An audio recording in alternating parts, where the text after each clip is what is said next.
안녕하십니까. 5월 18일 수요일에 블록체인 투데이입니다. 게리 겐슬러 미국 증권거래위원회 위원장이 암호화폐에 대해 투기적 자산이라는 입장을 밝혔습니다. 그는 암호화폐 자산은 매우 투기적이기 때문에 투자자를 위한 보호장치가 더욱 필요하다고 전했는데요.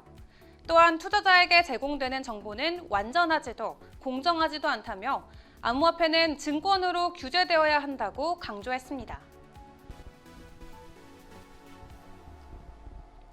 오늘 블록체인 업계 주요 소식입니다. 최근 3년간 국내 5대 암호화폐 거래소에서 70건이 넘는 사고가 발생한 것으로 나타났습니다.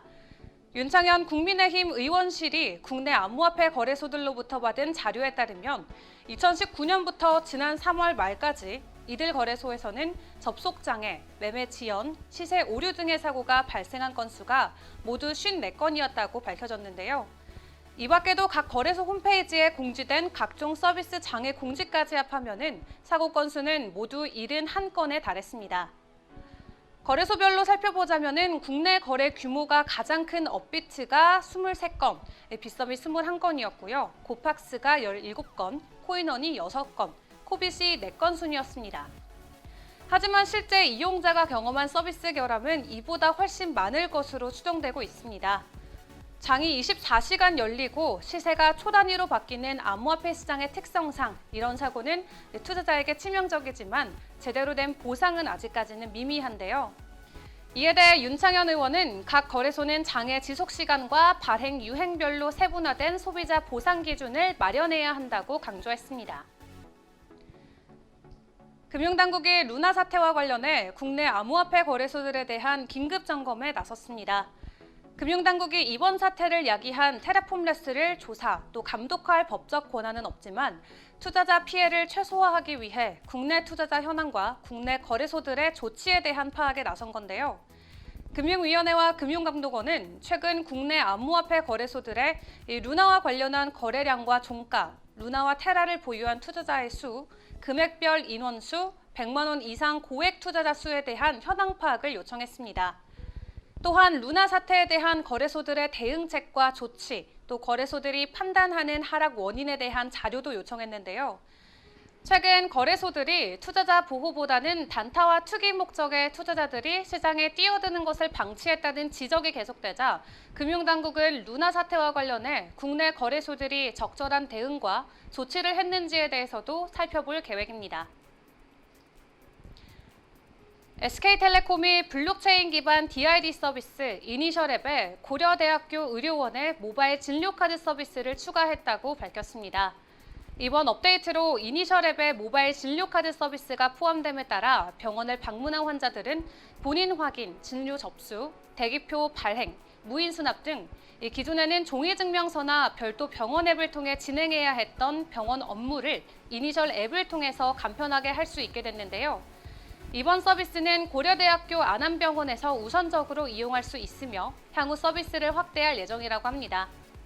또한 SKT는 향후 주민등록표 등본과 가족관계증명서 등 이니셜의 전자문서 발급 기능을 모바일 진료카드 서비스에 연계해 이니셜을 통해 병원에서 필요한 서류를 바로 제출할 수 있는 기능 추가도 검토하고 있습니다. 스튜디오 드래곤이 더 샌드박스와 업무 협약을 체결했다고 밝혔습니다. 블록체인 기반의 메타버스 플랫폼 더 샌드박스는 유저가 만들고 소유하고 플레이하는 가상현실의 세계로 누구나 쉽게 게임을 만들고 가상자산을 소유하고 유저들과 소통 또 거래하면서 수익을 창출할 수 있는 플랫폼인데요. 이번 업무 협약을 통해 더 샌드박스 내 가상 부동산인 랜드에 스튜디오 드래곤 IP를 기반으로 한 K-드라마 놀이공간이 생겨서 게임과 전시, 제작 발표회 등 다채로운 콘텐츠를 즐길 수 있게 될 예정입니다. 뿐만 아니라 스튜디오 드래곤은 글로벌 인기 드라마 IP를 활용한 캐릭터, 의상, 소품 등 아바타 액세서리와 게임 아이템 등을 제작 발행한다고 전했습니다. 암호화폐 투자 대기업 그레이스케일이 유럽에서 새로운 암호화폐 연계 상장 지수 펀드를 출시해서 사업을 확장하고 있습니다.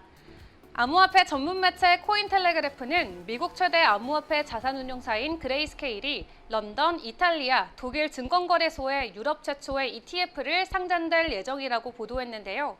그레이스케일은 이날 그레이스케일 선물 파이낸스 UCITS ETF라는 첫 번째 유럽 ETF를 출시한다고 공식 발표했습니다. 해당 ETF는 17일부터 거래가 시작될 예정입니다. 지난주 암호화폐 시장 붕괴로 투자자들이 패닉에 빠진 가운데 호주 국세청이 암호화폐와 NFT 판매자에 대한 자본 이득에 대해 경고에 나섰습니다. 호주 국세청은 다가오는 세금 시즌에 대비해서 암호화폐로 인한 자본 이득과 업무 관련 비용 등 4가지 우선순위를 발표했는데요. 팀로 ATO 부국장은 암호화폐는 인기 있는 자산 유형이며 올해 세금 보고에서 더 많은 자본 이득이나 자본 손실이 보고될 것으로 예상한다며 당신의 급여와 임금에 대한 암호화폐 손실을 상쇄할 수 없다는 것을 기억하라고 전했습니다.